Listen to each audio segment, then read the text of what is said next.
அழிந்து போகிற பொன் அக்கினியினாலே சோதிக்கப்படும்.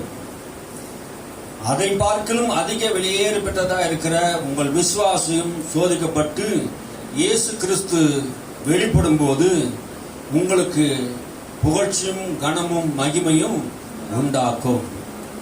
என்ன பேதுரு என்ன சொல்றாரு? யாருக்கு சொல்றார்? சிதறப்பட்ட இருக்கிற பரிசுத்தவான்களுக்கு சொல்றாரு. சிதறப்பட்டு இருக்கிற பரிசுத்தவான்களுக்கு அப்படின்னா என்ன அர்த்தம்? அந்த நாட்களிலே துன்பப்பட்டு ரோம ராஜ்ய அரசாங்கத்தினாலே துன்பப்பட்டு கிறிஸ்துவ மக்கள் ஒடுக்கப்பட்டு சிதறி போயிருக்கிற மக்களுக்கு சொல்லுகிற வார்த்தை, பரிசுத்தவான்களுக்கு சொல்லுகிற வார்த்தை என்னன்னா, அழிந்து போகிற பொன் அக்கினினாலே சோதிக்கப்படுகிறது போல அதை பார்க்கலும் வெளியேற பெற்றதா இருக்கிற உங்கள் விசுவாசம் சோதிக்கப்பட வேண்டும் என்று பேதுரு சொல்றார். அல்லேலூயா. அப்போ என்ன சொல்ல வராரு? நம்முடைய விசுவாசம் சோதிக்கப்பட வேண்டும். பொன் அக்கினினாலே சோதிக்கப்படுவது போல நம்முடைய விசுவாசம் சோதிக்கப்படும். வெளியேற பெற்றது பொன். அந்த பொன் அது தன்மையை காட்டுவதற்கு சோதிக்கப்படுவது அவசியமா இருக்கிறது. பொன் இந்த உலகத்தில் வெளியேறு பெற்ற ஒரு பொருளா இருக்கிறது. அது எல்லாரும் மதிக்கக்கூடியதா இருக்கிறது. இந்த உலகம் மதிக்கிறது. எதை மதிக்கிறது என்றால் பொன்னை மதிக்கிறார்கள். உலகம் முழுவதும் இன்னைக்கு எல்லாருடைய வாயிலும் பேசப்படுகிற ஒரு காரியம் பொன்னை குறித்து பேசுகிறார்கள், தங்கத்தை குறித்து பேசுகிறார்கள். அப்போ தங்கத்தின் விலை இன்னைக்கு விலை உயர்ந்ததா இருக்கிறது. அதுதான் இன்னைக்கு டாப் லெவல்ல உச்சகட்டத்தில் இருக்கிறது. அனுதினமும் உலகம் முழுவதும் பேசிக் கொண்டிருக்கிறார்கள். இந்த உலகம் எதை நினைக்கிறது? தங்கத்தை பெரிதா நினைக்கிறது. ஆனால் இயேசு கிறிஸ்து என்ன சொல்லுகிறார்? எதை நினைக்கிறார் என்றால் பேதுரு அதை சொல்றாரு, அதை பார்க்கிறோம். எதை பார்க்கிறோம்? இந்த பொன்னை பார்க்கிறோம். உங்கள் விசுவாசம் வெளியேறி பெற்றதா இருக்கிறது என்று பேதுரு சொல்லுகிறார். அல்லேலூயா. உங்கள் விசுவாசம் வெளியேறி பெற்றதா இருக்கிறது. உலகம் சொல்லுகிறது தங்கம் வெளியேறி பெற்றது. தேவன் சொல்லுகிறார் உங்கள் விசுவாசம் வெளியேறி பெற்றதா இருக்கிறது. இந்த உலகத்தில தங்கத்தை எப்படி சோதித்து அதோடைய தன்மையை விளங்கிக் கொள்கிறார்களோ அதே போல என்ன பண்றாங்க? விசுவாசத்தை என்ன பண்றாங்க? சோதிக்கிறார்கள். அல்லேலூயா. விசுவாச சோதனை உண்டுங்க. விசுவாசத்துக்கு சோதனை உண்டு. அப்போ நம்முடைய விசுவாசம் வெளியேறி பெற்றதா இருக்கிறதுனால இந்த உலகத்திலே திருடன் எதை திருட வருகிறான்? இந்த உலகத்திலே திருடன் எதை திருட வருகிறான்? வெளியேறி பெற்ற தங்கத்தை திருட வருகிறான். இங்க உலகத்திலே மனுஷன் திருடி தன்னுடைய ஆசையை சம்பாதித்து வைப்பதற்காக திருடன் என்ன பண்ணான்? திருடி கொண்டே இருக்கிறான். பிசாசு என்கிற ஒரு திருடன் இருக்கிறான். அவன் நம்முடைய இருதயத்தில் இருக்கிற வெளியேறி பெற்ற விசுவாசத்தை திருடுவதற்காக வருகிறான். விசுவாசம் குறைவு நம்முடைய வாழ்க்கையில வரும்போதுதான் நம்ம என்ன பண்ணோம்? பலவீனமாகி விடுகிறோம். அதுதான் நம்முடைய இருதயத்திலே ஆண்டவர் சோதனைக்குரிய இடமா இருக்கிறது. ஆமென். அல்லேலூயா. மறுபடியும் வாசிப்பு. அழிந்து போகிற பொன் அக்கினினாலே சோதிக்கப்படுகிறது போல அதை பார்க்கலும் வெளியேறு பெற்றது. அதை பார்க்கலும் எதை பார்க்கிறோம்? தங்கத்தை பார்க்கலும் வெளியேறு பெற்றது எது? விசுவாசம். அல்லேலூயா. இதை நீங்க எழுதி வைத்துக் கொள்ளுங்க. இந்த உலகத்திலே எது வெளியேறு பெற்றது? உன்னுடைய விசுவாசம். அந்த விசுவாசம் திருடு போகக்கூடாது. இந்த விசுவாசத்தை மோசம் போக்கும்படியாக, இந்த விசுவாசத்தை அழிக்கும்படியாக மனுஷர் வரலாம், பிசாசு வரலாம். யோபுடைய மனைவி யோபுடைய விசுவாசத்தை அழிக்க வருகிறார். இன்னுமா உன் உத்தமத்தில் இருப்பா? இன்னுமா தேவனை நீ என்ன பண்ணுவ? மறக்காமல் இருப்ப? இத்தனை கொடுமையான காரியங்கள் வந்திருந்தோம். நம்முடைய விசுவாசத்தை அழிக்கக்கூடியவர்கள் சிலருடைய பேச்சை கேட்டாலே விசுவாசம் நமக்கு வராது. சில பேர் பேசினாலே அவிசுவாசமான பேச்சுகள், அவிசுவாசமான வார்த்தைகள், அவங்களோட இருக்கவும் முடியாது. அவங்க பேச்சை நம்மளால கேட்கவும் முடியாது. ஏனென்றால் வார்த்தைக்கு விரோதமாக பேசுவார்கள், ஆப்போசிட்டா பேசிக்கிட்டே இருப்பாங்க. அதனால்தான் காலேபும் யோசுவாவும் சொல்லுகிறார்கள், கர்த்தருக்கு விரோதமாக கலகம் பண்ணாதிருங்கள். தேவனுடைய வார்த்தைக்கு விரோதமாக பேசுவது கலகம் பண்ணுவதற்கு சமம். நான் கலகம் பண்ணலே நீங்க சொல்லலாம், எந்த குடும்பத்தையும் நான் கெடுக்கல சொல்லலாம். ஆனா தேவனுடைய வார்த்தைக்கு விரோதமாக பேசுவது கலகம் பண்ணுவதற்கு சமமா இருக்கிறது. அப்போ நம்முடைய விசுவாசம் எப்படிப்படுது? வெளியேறு பெற்ற விசுவாசத்தை பிசாசானவன் நம்முடைய இருதயத்திலிருந்து விசுவாசத்தை எடுத்து போடும்படியாக தேவனுடைய வசனத்தை நம்பக்கூடாத அளவுக்கு பிசாசு கிரியை செய்து கொண்டு இருக்கிறத நாம் பார்க்க முடிகிறது. அவன் திருடன். எதை திருட வருகிறான்? உன்னிடத்தில் இருக்கிற விசுவாசம், வெளியேறு பெற்ற விசுவாசத்தை, உன் ஆண்டவர் வரும்போது உன்கிட்ட எதிர்பார்க்கிற விசுவாசத்தை தேவன் ஏதாவது உன் கையில செய்யணும் என்று எதிர்பார்த்தா உன்கிட்ட விசுவாசம் இருக்கான்னு எதிர்பார்க்கிறார். ஆண்டவர் ஏதாவது உனக்கு செய்யணும்னா உன்கிட்ட விசுவாசத்தை எதிர்பார்க்கிறார். விசுவாசம் இல்லாம தேவனுக்கு பிரியமா இருப்பது கூடாத காரியம். இயேசு வரும்போது விசுவாசத்தை காண்பார். எல்லாருடைய இருதயத்தில் இயேசு விசுவாசத்தை காண்பார். விசுவாசம் இருக்குதா பார்ப்பார். நிறைய பேர்கிட்ட விசுவாசம் இல்ல. இன்னைக்கு நிறைய பேர் சாட்சி சொல்றாங்க, நிறைய பேர் ஊழியம் செய்யறாங்க, ஆனா விசுவாசம் ஒன்றும் கிடையாதுங்க. வாழ்க்கையை பார்த்தா விசுவாசம் என்கிற வார்த்தை மாத்திரம் தான் இருக்கிறார் தவிர விசுவாசம் என்கிற செயல்பாடுகள் அவங்களுடைய வாழ்க்கையில் இல்ல. ஏன் தோல்வி வருகிறது? ஏன் குழப்பம் வருகிறது?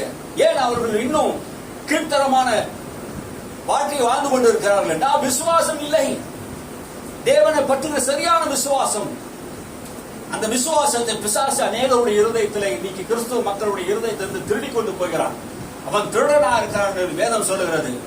வெளியேறி பெற்றது விசுவாசம்.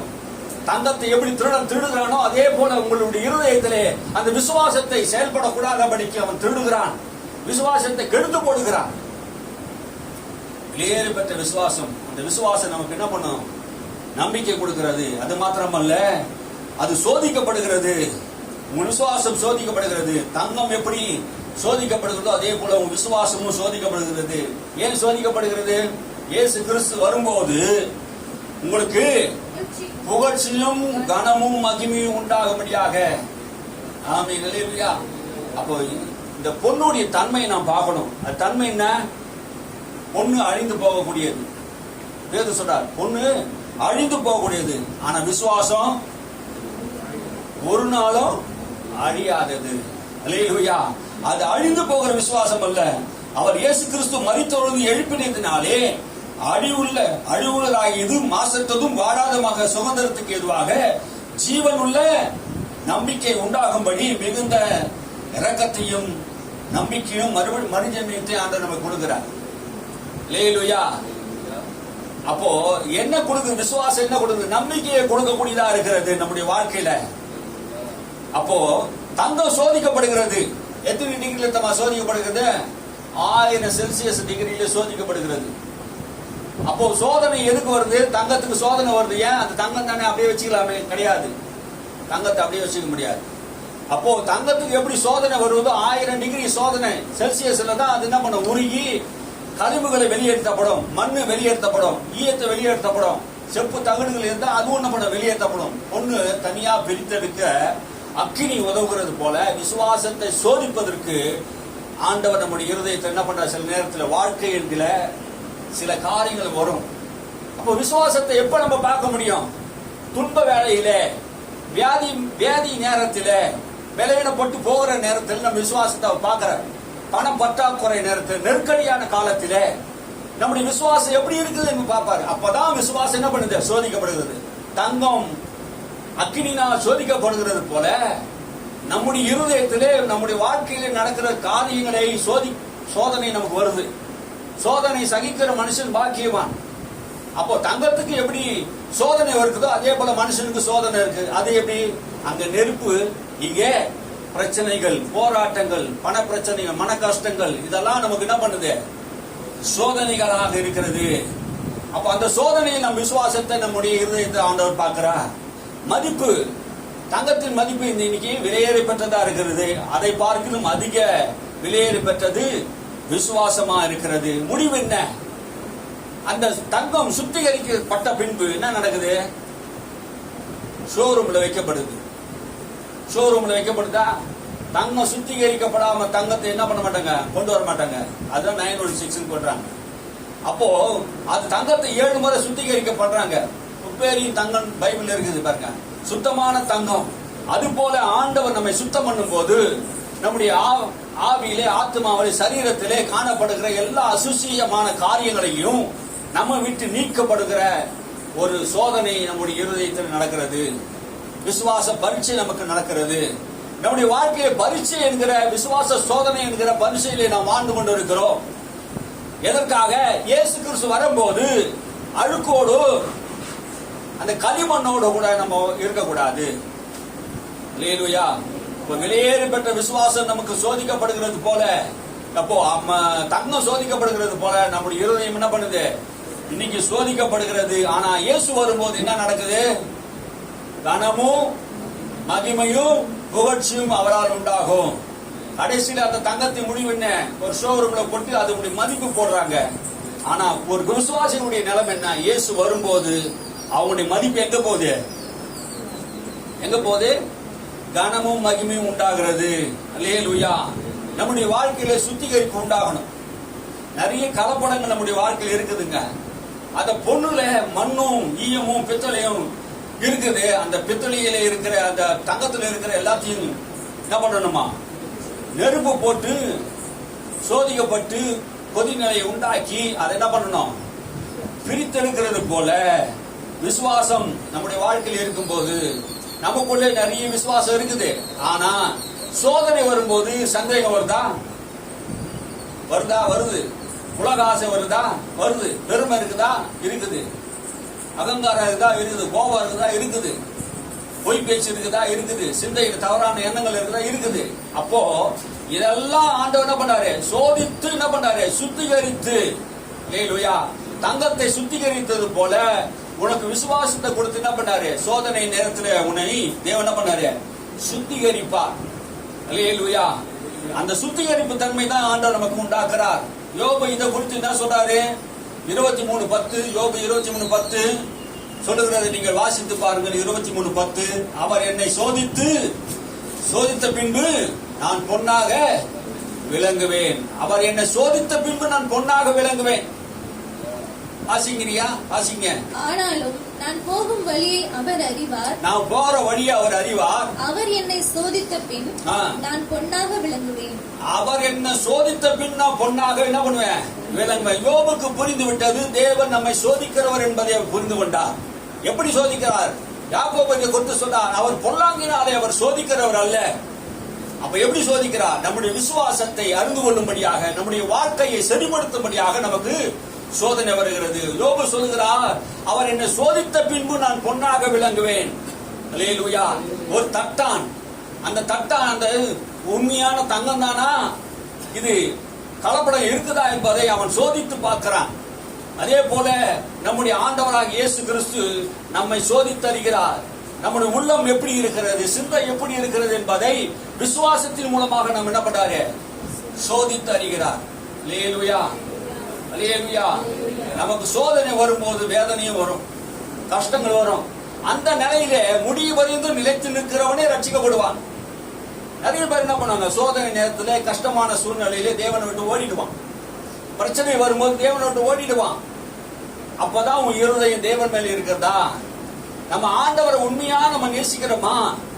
இல்ல சும்மா ஆசீர்வாதத்துக்கு, சுகத்துக்கு, பணத்துக்கு, தேவைகளுக்கு மாத்திரம் தேவனை தேடுறோமா என்பதை அங்கதான் புரியும். நான் உண்மையா நாம் நேசிப்போம் என்றால் முடிவு வரையும் நாம் என்ன பண்ணுவோம்? உமக்காக வாழ்வேன். அல்லேலூயா. தேவனுக்காக முடிவு வரைந்து வாழக்கூடியவன் யோபு. யோபுடைய வாழ்க்கை சோதிக்கப்பட்ட பின், அவன் உத்தமன் என்று விளங்கின பின்பு நம்ம என்ன பண்ணுது? உயர்ந்த இடத்தில் கொண்டு போது. யோபுவின் முன்னிலைமை பார்க்கிலும் யோபுவின் பின்னிலைமை ஆசீர்வதிக்கப்பட்டிருக்கிறது. அல்லேலூயா. யோபுவை கர்த்தர் சோதித்தார். அவன் உத்தம இருதயத்தோடு இருந்தான் என்று வேதம் சொல்லுகிறது. யோபு பிசாசு சோதனை நேரத்தில் கூட அவன் இருதயத்தை அவன் மாற்றிக்கொள்ளவில்லை. உத்தம இருதயத்தோடு அவரை சேவித்தான். அல்லேலூயா. தாம் உத்தமத்திலிருந்து மாறவில்லை. யோபுவை குறித்து கர்த்தரே சொல்ல, அவன் உத்தமன், தேவனுக்கு பயந்தவனும் சன்மார்க்கனும் இருந்தான் என்று வேதம் சொல்லுகிறது. அல்லேலூயா. நம்முடைய இருதயத்தை ஆண்டவர் சோதித்து அறியக்கூடிய காரியத்தை நாம் பார்க்கணும். அல்லேலூயா. எந்த சூழ்நிலையிலும் மனரம்யமா இருக்கிறேன் என்று பவுல் சொல்லுகிறது போல எல்லா சூழ்நிலையிலும் தேவன் மேல் நம்பிக்கை உள்ளவர்களாக இருக்கணும். நம்முடைய வாழ்க்கையிலே பிரச்சனைகள் வரும்போது பிசாசு நம்மை சோதிக்கிறான், உபத்திரவம் நம்மை சோதிக்கிறது. யோபுடைய வாழ்க்கையிலே பிள்ளைகள் எல்லாரும் மரித்து போய்விட்டார்கள். கொடூரமான ஒரு சோதனை, தன் ஆஸ்திகள் எல்லாம் இழக்கக்கூடிய ஒரு சோதனை. ஆடு மாடு ஒட்டகங்கள்லாம் இழந்து போய்விட்டான். அதுக்கப்புறம் சரீரமும் அழுகி போச்சு, கொப்பளம்லாம் வந்தது, நாரி போச்சு சரீரம். என் சரீரம் அழுகி போனாலும் கர்த்தர் என்னை கொண்டு போட்டாலும் கூட அவர் மேல் நான் நம்பிக்கையா இருப்பேன் என்று தன் உத்தமத்திலிருந்து மாறல. சோதனை சூழ்நிலையில் வந்தாலும் யோபு தன் தேவன் மேல் வைத்திருக்கிற உத்தமத்தை மாத்தல. அல்லேலூயா. நமக்குள்ள ஆண்டவர் சில நேரங்களில் சோதனையை அனுப்பும் போது அனுப்புவாரா? அனுப்புவார். இருதயத்தை சோதிக்க ஆண்டவர் அனுப்புவார். அப்போ பொல்லாத காரியத்தில் தேவன் சோதிக்க மாட்டார். பொல்லாத காரியத்தை சோதிக்க மாட்டார். தானியேலுக்கு சோதனை நடந்தது. என்ன சோதனை? இடைவிடாமல் ஆராதிக்கிற அந்த தேவனை விட்டு ராஜாவை வணங்க வேண்டும் என்று திட்டம் போட்டு பிசாசு கிரியை செய்கிற போது அவன் தன்னுடைய உத்தமத்திலே மாறல. தான் வழக்கத்தின்படி 3 முறையும் அவன் என்ன பண்ணான்? எருசலேமை பலகடியை திறந்து அவன் தேவனை நோக்கி ஜெபம் பண்ணி கொண்டிருந்தான். அதனால் கிடைத்த பலன் என்ன? இந்த உலகம் அவனுக்கு கொடுத்த தண்டனை என்ன? சிங்க கபிலே மரண தண்டனை கொடுத்தார்கள். ஆனா தேவனோ அவனோடு கூட இருந்தார். அல்லேலூயா. தேவன் உன்னை உத்தமத்தை சோதிப்பார், ஆனா கைவிட மாட்டார். தானியேலோடு கூட இருந்து சிங்கத்தின் வாயை கட்டினவர், தூதர்களை அனுப்பினவர், உன்னோடு கூட உன் உத்தமத்தை பார்க்கும்படியாக தேவன் உன்னோடு கூட இருப்பார். சாத்ராக், மேஷாக், ஆபேத்நேகோ அவருடைய வாழ்க்கையை நீ கவனிச்சு பாருங்க. நேபுகாத் நிறுத்தின அந்த பொற்சிலையை நான் வணங்க மாட்டேன். உத்தம இருதயத்தோடு கர்த்தரை தேடினார்கள். உத்தம இருதயத்தோடு தேவனை சோத்தரித்தார்கள். தன் இருதயத்தில் விசுவாசம் இருக்கிறது. ஆனாலும் அந்த சொல்றாரு, நீ நிறுத்தின இந்த பொற்சிலையை நான் வணங்க மாட்டோம். நேபுகாத் நேச்சாரே, கர்த்தரை வணங்குன நாங்க யூதர்கள் கர்த்தருக்கு முதலிடத்தை கொடுப்போம். நீ நிறுத்தின இந்த பொற்சிலையை நாங்க வணங்க மாட்டோம். 7 மடங்குல 700 மடங்கு நீ ஏற்றினாலும் சரி, எங்க அக்கினி சூளையில நீங்க போட்டாலும் சரி, நாங்க என்ன பண்ண மாட்டோம். நீ நிறுத்தின பொற்சிலையை நாங்க வணங்க மாட்டோம் என்று கர்த்தரை சேவித்த அவர்கள் சொல்லுகிறார்கள். அவர் விசுவாசம் சோதிக்கப்பட்ட போது உத்தமத்தில் இருந்தார்கள். என்ன நடந்தது? என்ன நடந்தது? அக்கினி மத்தியிலே 3 பேர் அல்லவா நம்ம போட்டோம். 4வது ஆளாக ஒருவர் வந்திருக்கிறாரே, அவர் யார்? தேவகுமாரன் சாயல். அல்லேலூயா. உன்னை தப்புவிக்க வல்லவர், அக்கினி மத்தியிலே உன்னை தப்புவிக்க வல்லவர். உன் சோதனை மத்தியிலே அவர் உன்னோடு கூட இருந்து உன்னை தப்புவிக்க வல்லவராய் இருப்பார். உன் விசுவாசத்தை அவர் பார்க்கிறார். என் விசுவாசம் சோதிக்கப்படும் போது நீ அந்த உத்தமத்தில் இருக்கிறியா? சாத்ராக், மேஷாக், ஆபேத்நேகோ என்ன சொல்லுகிறார்கள்? என் உயிரே போனாலும் சரி, நீ நிறுத்தின விக்கிரக ஆராதனை நான் செய்ய மாட்டேன். நீ நிறுத்தின அந்த பொன்னான சிலையை நான் வணங்க மாட்டேன். நீ எவ்வளவு பெரிய பொண்ணு இருக்கட்டும், அந்த உலகமே அது மதிக்கட்டும், நாங்கள் மதிக்கிறவர் எங்கள் தேவன் மாத்திரமே. அல்லேலூயா. பொன்னை காட்டின விலையேறு பெற்றவர் எங்கள் தேவன். அல்லேலூயா. எங்கள் விசுவாசம் தேவன் மேல் இருக்கிறது. நாங்கள் அழிந்தாலும் சரி, எங்கள் தேவன் எங்கள் தப்புவிக்க போனாலும் சரி, எங்கள் உயிரே போனாலும் சரி, நாங்கள் எங்கள் தேவன் மேல் வைக்கிற நம்பிக்கையை நாங்கள் மாற்ற மாட்டோம். அல்லேலூயா. அதுதாங்க விசுவாசம். உங்கள் விசுவாசம் சோதிக்கப்படும் போது நீங்கள் பொன்னாக விளங்க வேண்டும் என்று தேவன் விரும்புகிறார். அல்லேலூயா. எத்தனையோ தேவ பக்தர்கள் விசுவாசம் சோதிக்கப்படுகிறது. ஆபிரகாமுடைய விசுவாசம் சோதிக்கப்பட்டது. ஆபிரகாம் தன் சொந்த குமாரன் என்று பாராமல் தேவனுக்கு ஒப்பு கொடுத்தார். தேவன் அவனை சோதித்தார் என்று வேதம் சொல்லுகிறது. ஆபிரகாம் ஒரே குமாரன், 100 வயதிலே கிடைத்த அந்த மகனை பலி செலுத்தும்படியாக, அவனை சோதிக்கும்படியாக ஆண்டவர் கேட்டபோது தன் குமாரனை சந்தேகப்படாமல் என்ன பண்ணாரு? ஒப்பு கொடுக்க மோரியா மலையில போய் என்ன பண்ணாரு? பலி செலுத்த போனார். அல்லேலூயா. அப்போது கர்த்தர் சொல்றாரு, இப்போது நீ பயப்படுகிறவன் என்று நான் உன்னை அறிந்திருக்கிறேன் என்று கர்த்தர் சொல்றார். அல்லேலூயா. அதுக்கு முன்னாடி கர்த்தருக்கு தெரியாதா? அதுக்கு முன்னாடி ஆபிரகாம் கர்த்தருக்கு பயந்து நடக்கிறான்னு தேவனுக்கு தெரியாதா? தெரியும். இந்த உலகம் நம்பணும். பிசாசு அவனுடைய கிரியை அழிக்கிறோம்னா தேவன் நம்ம சோதிக்கிறார். அல்லேலூயா. நம்முடைய பிள்ளைகள் எக்ஸாம்ல படிக்கிறாங்க, பாஸ் பண்ணணும்னா என்ன பண்ணணும்? எக்ஸாம் கண்டிப்பா எழுதிதான் ஆகணும். எக்ஸாம் எழுதாம யாரும் என்ன பண்ண முடியாது? அடுத்த கிளாஸுக்கு போக முடியாது. அதே மாதிரி விசுவாச சோதனை வராம அடுத்த கட்டத்தை உனக்கு ஆண்டவர் கொண்டு போக முடியாது. அல்லேலூயா. ஆபிரகாம் கர்த்தருக்கு பயப்படுகிறான் என்று அவர் அறிந்ததுக்கு அப்புறம் தான், விசுவாசம் சோதிக்கப்பட்டதுக்கு அப்புறம் தான் அவர் என்ன பண்ணாரு? உயர்ந்த இடத்துல கொண்டு போகிறார். ஆபிரகாம் விசுவாச தகப்பனாக மாத்துகிறார். நம்முடைய நம்பிக்கை தேவன் மேல் இருக்கணும். அல்லேலூயா. நிறைய பேருக்கு விசுவாசம் என்கிற வேறு இல்ல. வேறு எது தெரியுமா? கிறிஸ்துவ வாழ்க்கை வேறு விசுவாசம். இந்த விசுவாசத்தின் வேறு இல்லாததுனால் தான் அநேகருடைய வாழ்க்கை, கிறிஸ்துவனுடைய வாழ்க்கை, மத்திய சுவிசேஷ 13ஆம் அதிகாரத்தில் 6ஆம் வசனத்தை நீங்கள் வாசித்து பார்த்தா, வெயில் ஏறின உடனே அந்த செடியில் இருக்கிற வேறு ஆழமா இல்லாததுனாலே அது என்ன பண்ணுது? காய்ந்து போய்விட்டது. வாசிங்க. வெயில் ஏறின போதோ தீர்ந்து போய் வேர் இல்லாமையினால் உலர்ந்து போயிற்று. வேர் இல்லாததினாலே, விசுவாசம் என்கிற வேர் உனக்கு இல்லாத போகும்போது பிரச்சனைகள் வரும்போது, போராட்டம் வரும்போது நீ தீந்து போய் விடுகிறாய், நீ காஞ்சி விடுகிற. ஒரு செடி எப்படி வேறு இருந்தாதான் அது என்ன பண்ணுது? என்னங்க பண்ணுது? வேறு இருந்தாதான் அந்த செடி பசுமையா இருக்கும். உனக்குள்ள விசுவாசம் இல்லைன்னா என்ன பண்ணும்? வெயில் வந்தவுடனே, சோதனை வந்த உடனே என்ன ஆயிடுது? உன் வாழ்க்கை ஒண்ணு இல்லாம தீஞ்சு போயிடும். நீ நிறைய பேருடைய வாழ்க்கையில தீஞ்சு போறதுக்கு காரணம், காஞ்சி போறதுக்கு காரணம் விசுவாசம் என்கிற வேறு இல்லாம போயிடுச்சு. விசுவாசம் நமக்கு தேவை, அவசியம். அதை குறித்து யாக்கோபு என்ன சொல்றாரு? 1:12. யாக்கோபு வாசிங்க 1:12.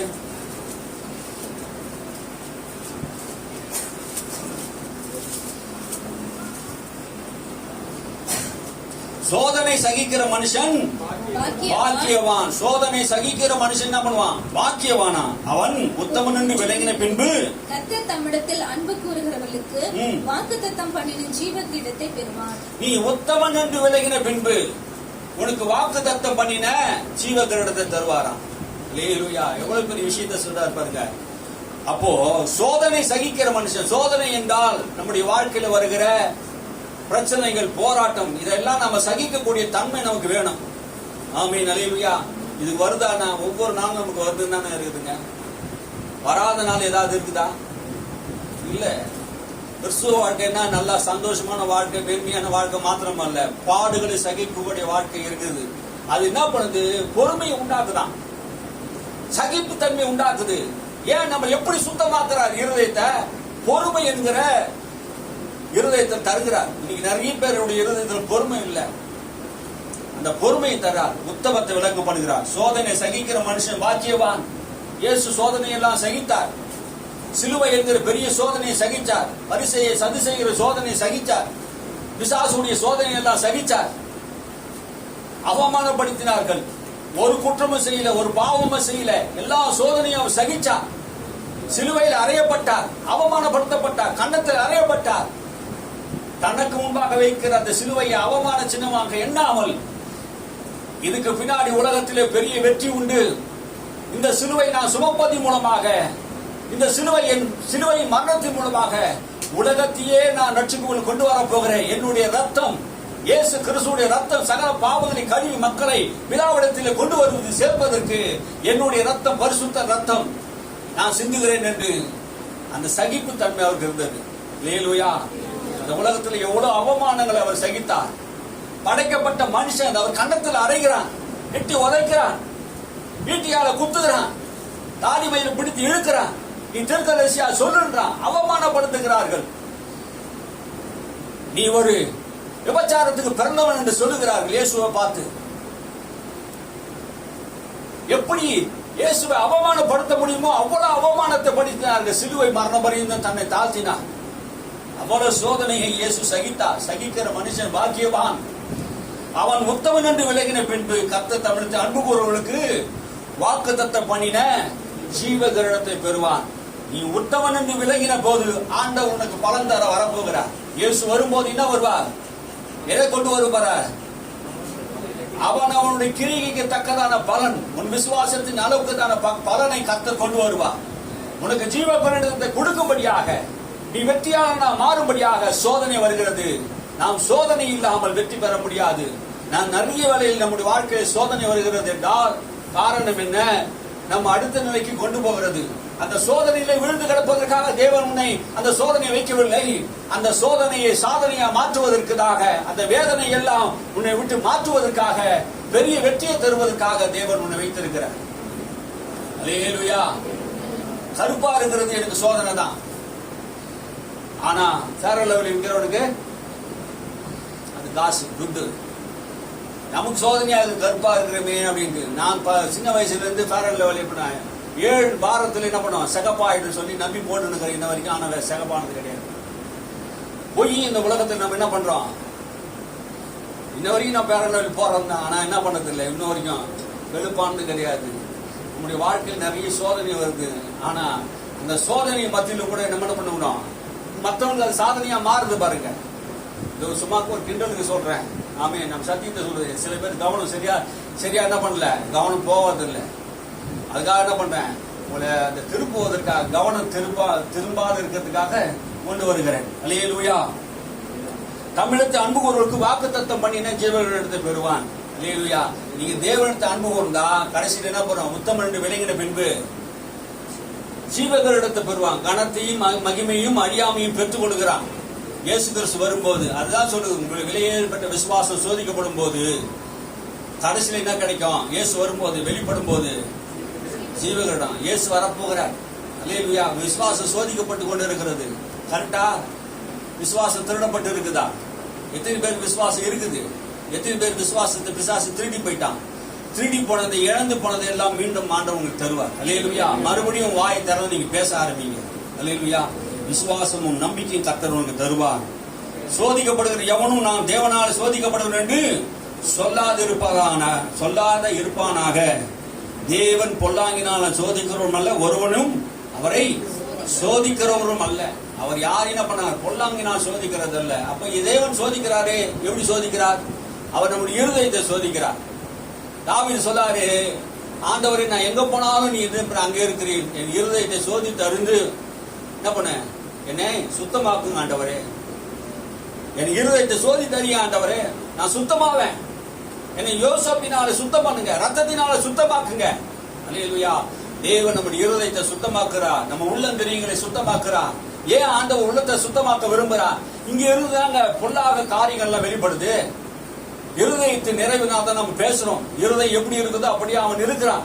நம்முடைய இருதயம் எப்படி இருக்குது? அங்கதான் சுத்திகரிக்கப்பட வேண்டிய சூழ்நிலை வருகிறது. அல்லேலூயா. நாம் இருதயத்தை சுத்திகரிக்கப்பட வேண்டும். அங்கதான் பொல்லாங்கான காரியங்கள், விபச்சாரம், வேசித்தனம், கொலைகள், மார்க்கபேதம், ஜாதி வெறி, மத வெறி, இனவெறி எல்லாம் எங்கிருந்து வருகிறது? பெருமை எங்கிருந்து வருகிறது? பொல்லாத சுபாவம் எங்க வருகிறது? இருதயமானது சுத்திகரிக்கப்பட வேண்டும். அல்லேலூயா. நம்முடைய இருதயம் எப்போ சுத்திகரிக்கப்படுகிறது என்றால் நம்முடைய வாழ்க்கையில் நடைமுறையான காரியங்கள் வரும்போது அந்த நேரத்தில் நம்முடைய இருதயம் எப்படி இருக்குது என்பதை நாமே நிதானித்திருந்தால் நியாயம் தீர்க்கப்பட மாட்டோம். நாம் எப்படி இருக்கிற அந்த சோதனை நேரத்தில் சரியா இருக்கிறோமா, கரெக்டா செய்யறோமா என்பதை நாம் என்ன பண்ணணும்? கவனிக்கணும். அல்லேலூயா. எது வெளியேறு பெற்றது என்று பேதுரு சொல்கிறார்டா? வெளியேறு பெற்றது கல். வெளியேறு பெற்ற கல். அது என்ன கல்லுன்னா, பேதுரு 1 பேதுரு 2:4 வாசிங்க. 1 பேதுரு 2:4. மனுஷரால் தள்ளப்பட்டதாயினும் தேவனால் தெரிந்து கொள்ளப்பட்டதும் விலையேற பெற்றதுமாய் இருக்கிற ஜீவனுள்ள கல்லாகிய அவரிடத்தில் சேர்ந்தவர்களாகிய நீங்களும். விலையேறு பெற்ற கல் யார்? அது விலையேறு பெற்ற கல். விசுவாசம் விலையேறு பெற்றது. இன்னொன்று விலையேறு பெற்றது எது? கல். அந்த கல் யாரு? ஜீவனுள்ள கல். நம்முடைய ஆண்டவராகிய இயேசு கிறிஸ்து. அவரே ஜீவனுள்ள கல்லா இருக்கிறார். அந்த கல்லின் மேல் நம்முடைய வாழ்க்கையை கட்டணும். அல்லேலூயா. இந்த உலகத்தில் வைரக்கல் விலையேறு பெற்றது நினைக்கிறாங்க. மரகதம், புஷ்பராக, இந்திரநீலம், படிக்க பச்சை, இதெல்லாம் உலகத்தில் நாம் பார்த்தது இல்லை. வைரத்தை மட்டும் பார்த்து இருக்கிறோம். இப்படி நிறைய கற்கள் இருக்குது. எல்லா கற்களை விட விலை உயர்ந்த கற்கள் எது என்று பேதுரு சொல்றார். என்ன சொல்றாரு? இயேசு கிறிஸ்து ஜீவனுள்ள கற்களா இருக்கிறார். அல்லேலூயா. அவர் தான் ஜீவனுள்ள கல். இயேசு என்கிற மூளைக்கல்லை இந்த உலகத்தில் என்ன பண்ணாங்க? தள்ளிவிட்டார்கள். இயேசு என்கிற அந்த கல்லை புறமே தள்ளிவிட்டார்கள். இயேசு இந்த உலகத்தில் வந்த போது, வெளியேறப்பட்ட கல்லாக வந்த போது அவரை தள்ளிவிட்டார்கள். இவர் எங்களுக்கு வேண்டாம் என்று யூதர்கள் தள்ளிவிட்டார்கள். இவர் எங்களுக்கு மேசியாவாக, இரட்சகராக எங்களுக்கு வேண்டாம் என்று தள்ளிவிட்டார்கள். தள்ளப்பட்ட கல்லே மூளைக்கு தலைக்கல்ல ஆயிற்று என்று வேதம் சொல்லுகிறது. யார் தள்ளினார்களோ அவர்கள் வெட்கப்பட்டு போனார்கள். ஆமென். நாம் அந்த ஜீவனுள்ள கல்லை நாம் தள்ளவில்லை. அது வெளியேற பெற்ற கல். அல்லேலூயா. நிறைய பேருக்கு தெரியாது வெளியேறு பெற்ற கல் என்பதை. இயேசு இந்த உலகத்தில் வெளியேறு பெற்றவராய் வந்தார். இந்த ஜீவனுள்ள கல்லின் மேல் நம்பிக்கை வைக்கிறவர்கள் வெளியேறு பெற்றவர்களாக ஆண்டவர் மாற்றுகிறார். அல்லேலூயா. உங்களை வெளியேறு பெற்றவர்களாக தேவன் பார்த்துக் கொண்டிருக்கிறார். கல் எதற்கு உதவுகிறது? வீடு கட்டுவது போதுகிறது. அல்லேலூயா. அந்த கல்லை என்ன பண்ண? மூளை கல்லாக மாற்றுகிறார். பழைய காலத்தில் நாங்கள் வீடு கட்டும் போது தலைக்கல் போடுவோம். அந்த தலைக்கல் கரெக்டா சுத்தி பார்ப்போம், கரெக்டா இருக்குதா இல்லையான்ட்டு. நாங்க ஒரு மேஸ்திரி இன்ஜினியரா இருக்கிறதுனால எங்களுக்கு எல்லாம் தெரியும். அதில் அப்போ அந்த கல்லை நாங்க என்ன பண்ணுவோம்? சரியான கல்லை வைப்போம். அந்த கல் ஒரு கல் அந்த தவறுதலா இருக்கும் போது சாஞ்சி போச்சுன்னா அந்த பள்ளமும் சாஞ்சி போடும். அந்த வரகிற கல்லும் என்ன பண்ணும்? சாஞ்சி போடும். அப்போ அந்த மூளைக்கல் என்ன பண்ணணும்? சரியா வைக்கணும். நம்முடைய மூளைக்கல் யாரு? இயேசு கிறிஸ்து அவர் சரியா இருக்கிறார். அவர் நீதி, அவருக்குள்ள பரிசுத்தம், அவருக்குள்ள வல்லமை, ஆற்றல், எல்லா சக்தியும் இருக்குது. அவருக்குள்ள எல்லாம் நீதியும் அடங்கி இருக்குது பாருங்க. அந்த கல் சரியா இருக்குதுங்க. ஆமென், அல்லேலூயா. அந்த கல்லின் மேல் நம்ம என்ன பண்றோம்? கட்டப்பட்டு இருக்கிறோம். அல்லேலூயா. அந்த கல்லின் மேல் தான் நம்ம கட்டப்பட்டு இருக்கிறோம். ஆமென், அல்லேலூயா. இயேசு கிறிஸ்து என்கிற ஜீவ கல்லின் மேல் கட்டப்பட்டு இருக்கிறோம். அவரே நம்முடைய அஸ்திபாரமா இருக்கிறார். அவரே நமக்கு வழியா இருக்கிறார். அவரே நமக்கு சத்தியமா இருக்கிறார். அவரை பின்பற்றுகிறோம். அவருடைய சத்தியங்களை பின்பற்றுகிறோம். நாம் எப்படி அவர் மேல் கட்டப்படுகிறோம் என்றால், அவருடைய சத்தியங்களை, அவருடைய வசனங்களை, அவருடைய வாயின் ஓமைகளை எல்லாம் நாம் பின்பற்றும் போது அவர் மேல் கட்டப்பட்டு வருகிறோம். அதுக்கு தான் ஆண்டவர் சபையை வைத்திருக்கிறார். அல்லேலூயா. அந்த சபையை ஆண்டவர் பழைய ஏற்பாட்டு காலத்திலே சாலமோன் என்கிற ராஜா, தாவீதின் குமாரன், அந்த ஆலயத்தை கட்டும் போது எப்படி கட்டினான் என்றால், தங்கத்தினாலும் ஒலிவ மரத்தினாலும் கட்டினான், கேதுரு மரத்தினால் கட்டினான். அது விலையேறு பெற்ற ஆலயமா இருந்தது பழைய ஏற்பாட்டு காலத்திலே. ஆனா புதிய ஏற்பாட்டு காலத்திலே ஜீவனுள்ள கல்லாகிய நம்மை இயேசு கிறிஸ்து என்கிற ஜீவ கல்லின் மேல் ஒன்றின் மேல் ஒன்று வைத்து அவர் மேலே நாம் கட்டப்பட்டு இசைவாய் கட்டப்பட்டு வருகிறோம். இசைவாய்னா ஒழுங்காக கட்டப்பட்டு வருகிறோம். அல்லேலூயா. புதிய ஏற்பாடு சொல்லுகிறது, நீங்களே தேவனுடைய மாளிகையா இருக்கிறோம், நாமளே தேவனுடைய ஆலயமா இருக்கிறோம். இந்த ஜீவ கற்களை எல்லாம் ஒன்று சேர்த்து, எங்கே சபையில ஒன்று சேர்த்து ஒன்று மேல் ஒன்றை கட்டி, தனித்தனியா இருக்க கூடாதுங்க. கல்லு இப்ப கல்லு இறக்கி வச்சிருக்கோம் 2000 கல்லு. தனித்தனியா இருந்தா அது மகிமை கிடையாது. அந்த கல்லு என்ன பண்ணணும்? சிமெண்டோடு மண்ணோடு கலந்து அதை என்ன பண்ணணும்? மேல வைக்கணும். ஒண்ணு மேல வச்சு அது மேல பூசை பண்ணி, அதுக்கப்புறம் பட்டி பார்த்து, அதுக்கப்புறம் பிரைமர் போட்டு, அதுக்கப்புறம் கலரை போட்டு பார்த்தா அது அழகா இருக்கும். ஆமென், அல்லேலூயா. அதே போல நாம் கல்லா இருக்கிறோம். அந்த கல்லை ஒன்று மேல் ஒன்று கட்டி, சபை என்கிற, குடும்பம் என்கிற, ஊழியம் என்கிற எல்லாரும் சேர்ந்து கட்டப்படும் போது அது உருவாக்கப்படுகிறது. அல்லேலூயா. நாம் தேவனுடைய மாளிகையா இருக்கிறோம் என்று வேதம் சொல்கிறது. நாம் கட்டப்பட்டு ஒரு நாள் அந்த இயேசு கிறிஸ்து வரும்போது அந்த மாளிகையிலே வாசம் பண்ணுகிறோம். அல்லேலூயா. சிங்கார மாளிகையிலே. ஆமென், அல்லேலூயா. பாட்டு பாடும்போது சொல்றாங்க சிங்கார மாளிகையிலே சொல்றாங்க. அப்போ நமக்காக ஒரு கையினா கட்டப்படாத ஒரு வீட்டை தேவன் நமக்கு கட்டி கொண்டு இருக்கிறார். நம்மையும் ஆண்டவர் கட்டி கொண்டு இருக்கிறார். நாம் தேவனுடைய ஆலயமா இருக்கிறோம் என்று வேதம் சொல்லுகிறது. ஜீவனுள்ள கல், விலையேறப்பட்ட கல்லின் மேல் கட்டப்பட்டு வருகிறோம். அல்லேலூயா. பழைய ஏற்பாட்டிலே அங்க உடன்படிக்கை இருந்த, அங்க கேருபீன்கள் இருந்தது, மன்னா இருந்தது, உடன்படிக்கை பெட்டியில நியாயப்பிரமாணம் இருந்தது. இதெல்லாம் இருந்ததுதான் அங்க தேவன் வாசம் பண்ணுகிற ஸ்தலம்.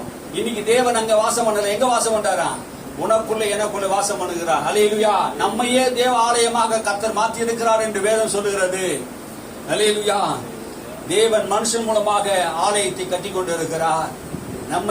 நம் மூலமாகவே கிறிஸ்து என்கிற மகிமின் கிறிஸ்து நமக்குள்ள இருக்கிறார். அன்னைக்கு தேவாலயத்திலே உடன்படிக்கை பெட்டி இருந்தது போல இன்னைக்கு கிறிஸ்துவானவர் நமக்குள்ள இருக்கிறார். உலகத்தில் இருக்கிறது காட்டி நமக்குள்ள இருக்கிறார். நாமளே தேவாலய ஆலயமா இருக்கிறோம். நாமளே தேவனுடைய ஆலயமா இருக்கிறோம் என்று வேதம் சொல்லுகிறது. அல்லேலூயா. அல்லேலூயா. எத்தனை பேர் இங்க இருக்கிறீங்க? நாம எல்லாம் தேவனுடைய ஆலயமா இருக்கிறோம். வெளியேறு பெற்றவனா இருக்கிறோம். நாம் அவரிடத்தில் சேர்க்கப்பட வேண்டும். அல்லேலூயா. இந்த ஆலயத்தை கட்டணும்னா நம்ம எல்லாரும் எங்க வரணுமா? சபைக்கு வரணும். சபைக்கு வந்தாதான் அங்கதான் என்ன பண்ண முடியும்? கட்டப்பட முடியும். நீங்க ஒன்று இசை வைத்து என்ன பண்ண முடியும்? இசைவா கட்டப்படணும். இங்க வசனத்தின் மூலமாக உங்களை என்ன பண்ணும்? உங்க இருதயத்தை கட்டி சீரமைக்கிறோம். சபை சீர்திருத்தத்திற்கும் நற்காரியங்களை படிப்பித்ததற்கும் பரிசுத்தவான்களை சீர்பொருந்துவதற்காக சபையை தேவன் உண்டாக்கி இருக்கிறார். அல்லேலூயா. நீ சீர்பொருந்தும்படியாக, நீ சிறப்படும்படியாக, உன்னை உருவாக்கும்படியாக, தேவ சித்தத்தை நீ அறிந்து கொள்ளும்படியாக, தேவ எண்ணத்தை புரிந்து கொள்ளும்படியாக சபையை ஆண்டவர் வைத்திருக்கார். அதுக்காக தான் அப்போஸ்தலர்கள், தீர்க்கதரிசிகள், சுவிசேஷகர்கள், மேய்ப்பர்கள், போதகர்கள் 5 ஊழியத்தை ஆண்டவர் கொடுத்திருக்கிறார். அல்லேலூயா. நீ சீரடைய வேண்டும், சிறப்பட வேண்டும் என்பதற்காக ஆண்டவர் வைத்திருக்கார். நீ தேவனிடத்தில் சேர்க்கப்படும் போது, தள்ளப்படும் போது, தள்ளப்பட்ட மனுஷர்கள் தான் இயேசு என்ன பண்ண சேர்த்துக் கொள்கிறார். இந்த உலகத்திலே தள்ளப்பட்ட மனுஷர்கள், புறக்கணிக்கப்பட்ட மனுஷர்கள் இயேசுவாண்ட வந்த போது என்னிடத்த ஒருவனை நான் என்ன பண்ணல, புறம்பே தள்ளுவதில்லை என்று கர்த்தர் சொல்றார். அல்லேலூயா. அவர்கிட்ட வந்த யார் என்ன பண்ண மாட்டாரு? புறமே தள்ளுகிறது இல்லை. அந்த யார் தள்ளினார்களோ அந்த கல்லை என்ன பண்ணுவாரு? அவர் பயன்படுத்தக்கூடியவராக இருக்கிறார். இரண்டாவது, நம்ம செதுக்கப்பட வேண்டும். என்ன பண்ணணும்? செதுக்கப்பட வேண்டும்.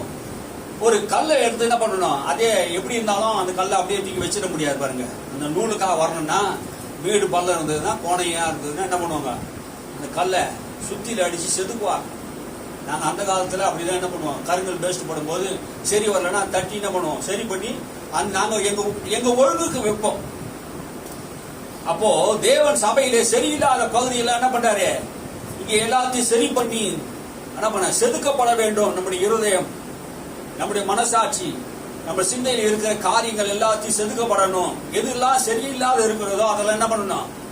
செதுக்கப்பட்டு என்ன பண்ணணும்? சோதிக்கப்பட வேண்டும் என்று பேதுரு விரும்புகிறார். அல்லேலூயா. அடுத்ததாக நாம் ஒன்றாக இருக்க வேண்டும். கல்லுகள் தனித்தனியா இருந்தா கட்ட முடியாது, அது மாளிகையா எழும்பாது. அதை சபை என்கிற ஒரு மாளிகை மூலமாக நாம் ஒன்றாக இருக்கும்போது, ஒற்றுமையா இருக்கும்போது அந்த மாளிகை முழுவதும் ஒன்றாக்கப்படுகிறது. அல்லேலூயா. இந்த கல்லின் மேலே நம்பிக்கை வைக்கிறதுக்கு நிறைய பேருக்கு வெட்கம். எந்த கல்லின் மேலே?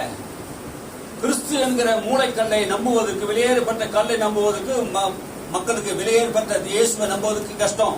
யோவான் என்ற சுவிசேஷம் எழுதுங்க. யோவான் என்ற சுவிசேஷம் 12ஆம் அதிகாரம், 12ஆம் அதிகாரத்தில் 43வது வசனத்தை வாசிங்க.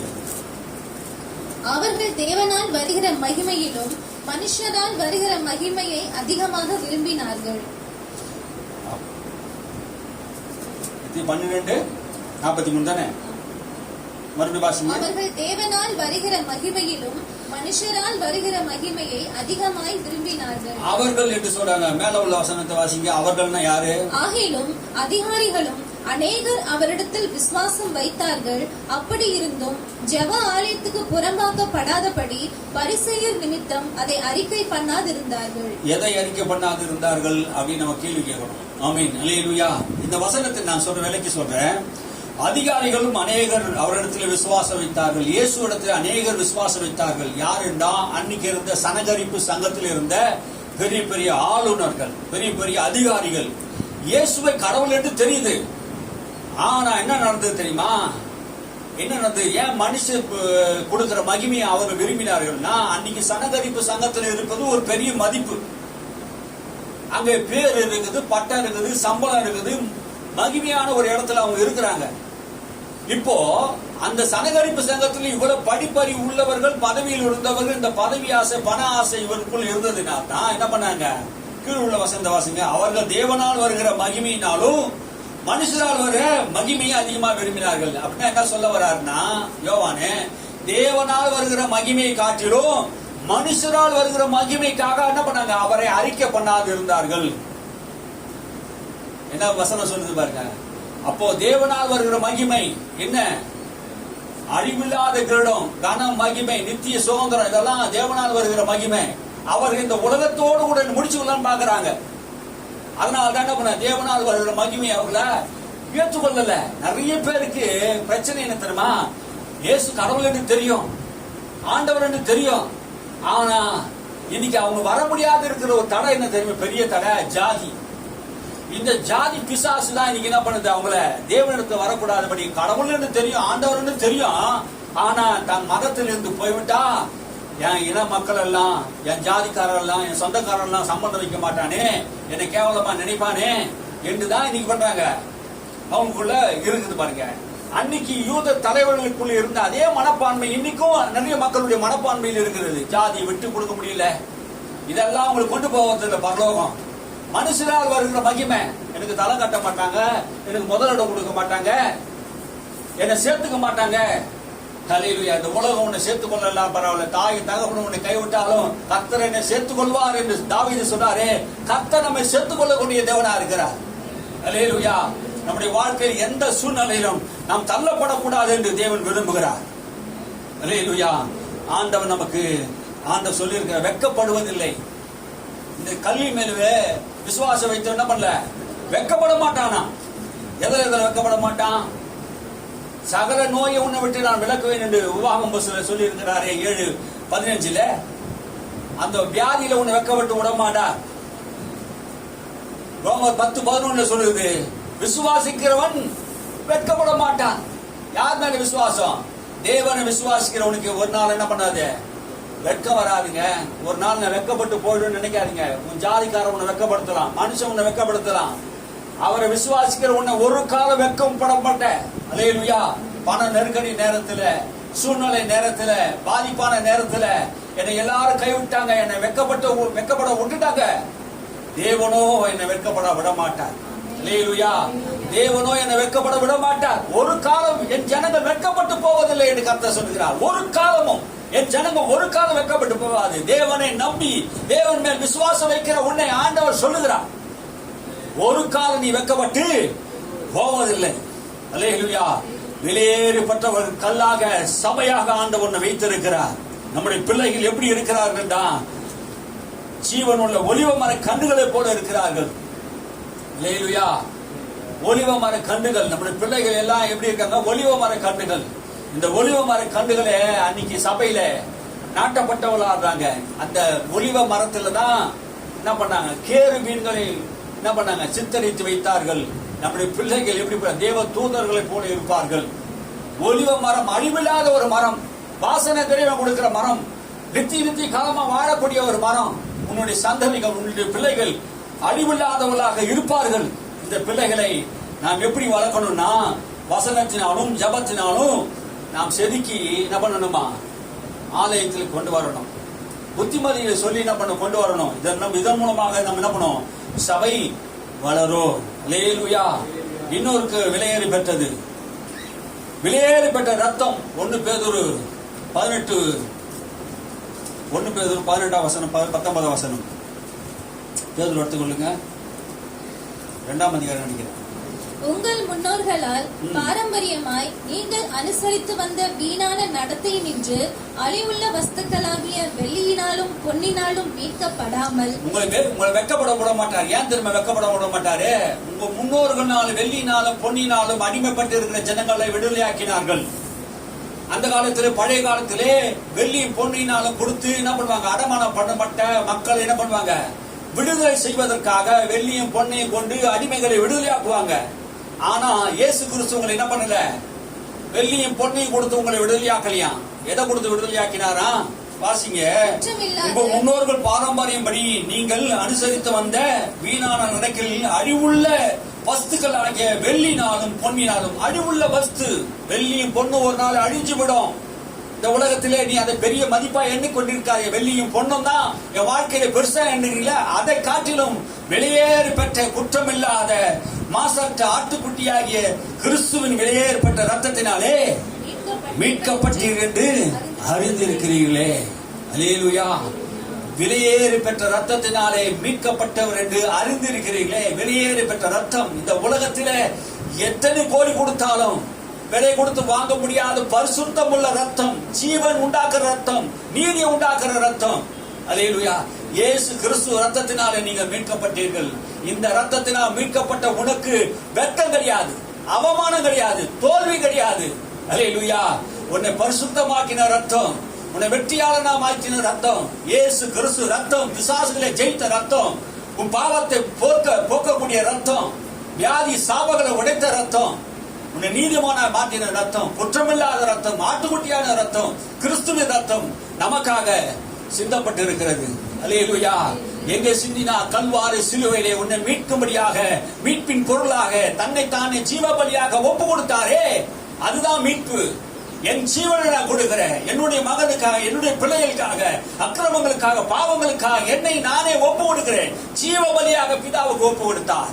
ஆட்டுக்குட்டி ரத்தத்தினால் உங்களை மீட்கல, இயேசுவின் வெளியேறப்பட்ட ரத்தத்தினாலே உங்களை மீட்டிருக்கிறார் என்று வேதம் சொல்கிறது. அல்லேலூயா. நீங்கள் இயேசுவின் ரத்தத்தினால் மீட்கப்பட்டு இருக்கிற ஜனம், சொந்தமான ஜனம், அவருடைய பிள்ளைகள். நீங்க ஒரு நாள் வெட்கப்பட்டு போகவே முடியாது. அல்லேலூயா. ஒரு நாள் வெட்கப்பட்டு போக மாட்டீங்க. இந்த உலகத்தில் ஒரு நாள் வெட்கப்பட்டு போற ஜனம் யார் தெரியுமா? இயேசு எனக்கு வேண்டாம், இயேசு எனக்கு கடவுள் அல்ல, இயேசுவை நான் விசுவாசிக்க மாட்டேன், நான் என் குலத்துல தான் இருப்பேன், என் ஜாதியில தான் இருப்பேன், எனக்கு பணம் இருக்குது, ஆஸ்தி இருக்குது, அந்தஸ்து இருக்குது, எனக்கு இயேசு வேண்டாம் என்று சொல்லுகிறானே, அவன் ஒரு நாள் வெட்கப்பட்டு போவான். நீதி உள்ள நியாயாதிபதி இந்த உலகத்துக்கு வரும்போது நியாயம் தீர்க்கும் போது அவன் வெட்கப்பட்டு போவான். அவரை விசுவாசிக்கிற எளியவர்கள் சிறியவர்கள் நீங்க வெட்கப்பட மாட்டீங்க. அல்லேலூயா, அல்லேலூயா, அல்லேலூயா. நீங்க என் ஜனம் ஒரு நாளும் வெட்கப்பட்டு போகாது என்று கர்த்தர் சொல்லுகிறார். அவர் வரப்போகிறார், இயேசு வரப்போகிறார். அவன் கிரிக்கத்தக்கதான பலனை தேவன் தரப்போகிறார். தேவனுடைய தீர்ப்பு எங்க நடக்குதுன்னா, வாசிங்க 18 வாசிங்க. ஒருவன் கிறிஸ்துவனா இருப்பதினாலே, 4ஆம் அதிகாரம் பேதுரு 1 பேதுரு 4ஆம் அதிகாரம். ஒருவன் கிறிஸ்துவனா இருப்பதினாலே பாடுபட்டால் வெட்கப்படாமல் இருந்து அதிநிமித்தம் தேவனை மகிமைப்படுத்த கடவான். ஆமென், அல்லேலூயா. ஒருவன் கிறிஸ்துவனா இருந்தான், பாடுபட்டால், சோதனை வந்தான், வெட்கப்படாதீங்க. ஏன்னா இயேசு கிறிஸ்து பல பாடுகள் பட்டு சோதிக்கப்பட்டு பிதாவினால் உயர்த்தப்பட்டார். அல்லேலூயா. இயேசு எப்படி பாடுபட்டு சோதிக்கப்பட்டு உயர்த்தப்பட்டாரோ அதே போல நாமளும் கிறிஸ்தவர்களாகிய நாமளும் இந்த உலகத்திலே மனுஷர்களாக சோதிக்கப்படலாம், வியாதியினால சோதிக்கப்படலாம், பண பிரச்சனையினால குழப்பங்களால சோதிக்கப்படலாம். ஆனா நீங்க வெட்கப்பட வேண்டிய அவசியம் இல்லை. இயேசு எப்படி உயர்த்தப்பட்டாரோ அதே போல தேவன் நம்மை உயர்த்துவார், மகிமைப்படுத்துவார். நியாய தீர்ப்பு நாம் தேவனுடைய வீட்டிலே தோங்குவதா இருக்கிறது. முந்தி நம்மிடத்திலே துவங்கினால் தேவனுடைய சுவிசேஷத்துக்கு தேவனுடைய சுவிசேஷத்துக்கு கீழ்ப்படியாதவனுடைய முடிவு எங்க இருக்கும் பாருங்க.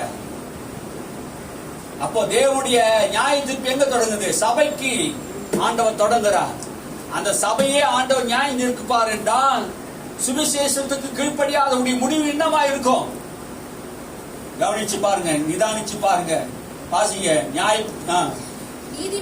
நீதிமானே ரட்சிக்கப்படுவது அரிதானால் பக்தி இல்லாதவனும் பாவிகளும் எங்கே இருப்பான்? நீதிமானே ரட்சிக்கப்படுவது அரிதா இருக்குமானா, கஷ்டமா இருக்குமானா, பாவிகளும் துன்மார்க்கனும் எங்கே நிற்க முடியும்? ஆகையால் தேவனுடைய சித்தத்தின்படி பாடு அனுபவிக்கிறவர்கள் நன்மை செய்கிறவர்களாய் தங்கள் ஆத்துமாக்களை உண்மையுள்ள சிருஷ்டி கர்த்தராகிய அவருக்கு ஒப்பு கொடுக்க கடவார்கள். அல்லேலூயா. என்ன சொல்ல வர கடைசியாக? தேவனுடைய சித்தத்தின்படி பாடு அனுபவிக்கிறவர்களுக்கு நன்மை செய்கிறவராயும் தங்கள் ஆத்துமாக்களை உண்மையாய் சிருஷ்டித்தவராகிய, தம் ஆத்துமாக்களை யார் சிருஷ்டித்தாராம்? தேவன் தான் சிருஷ்டித்தார். அவருக்கு நான் உண்மையா ஒப்பு கொடுக்கும் போது, நம்ம ஆவி ஆத்மா சரீரத்தை தேவனுக்கு ஒப்பு கொடுக்கும் போது, அவர் வரும்போது என்ன நடக்கும்? அழியாமையும் கனமும் மகிமையும் நமக்கு தருவார். அல்லேலூயா. அவர் வரும்போது அதெல்லாம் நடக்கும். இயேசு வரும்போது நடக்குங்க. எதிர்பாருங்க. இயேசு சீக்கிரம் வரப்போகிறார். அல்லேலூயா. ஆண்டவராய் இயேசு கிறிஸ்து சீக்கிரம் வரப்போகிறார் என்கிற சத்தியம் தான் விசுவாசத்தின் அஸ்திபாரமா இருக்கிறது. இயேசு மேல நம்பிக்கை, இயேசு மேல விசுவாசம், வெளியேறி பெற்ற விசுவாசம் சோதிக்கப்படுகிறது. இன்னைக்கு நிறைய பேர் விசுவாசம் மறுதளிக்கப்பட்டு கொண்டு இருக்கிறது. இன்னைக்கு விசுவாசம் திருட்டு நடந்து கொண்டு இருக்கிறது. விசுவாசம் என்பது ஒரு பகுதி மாத்திரமல்ல, வாழ்நாள் முழுவதும் முடிவடைந்தும் நிலைத்து நிற்கிற ஒரு விசுவாசம். கிறிஸ்து மேல் வைக்கிற விசுவாசம், அவர் ரட்சகர் என்று ஆண்டவர் என்று நம்புகிற விசுவாசம் நமக்கு இருக்குமானால் நாம் வெளியேறி பெற்றவர்களாக இருப்போம். அல்லேலூயா. வெளியேறி பெற்ற ரத்தத்தினால் மீட்கப்பட்ட ஜனங்கள் ஒரு நாள் வெட்கப்பட்டு போக மாட்டார். அல்லேலூயா.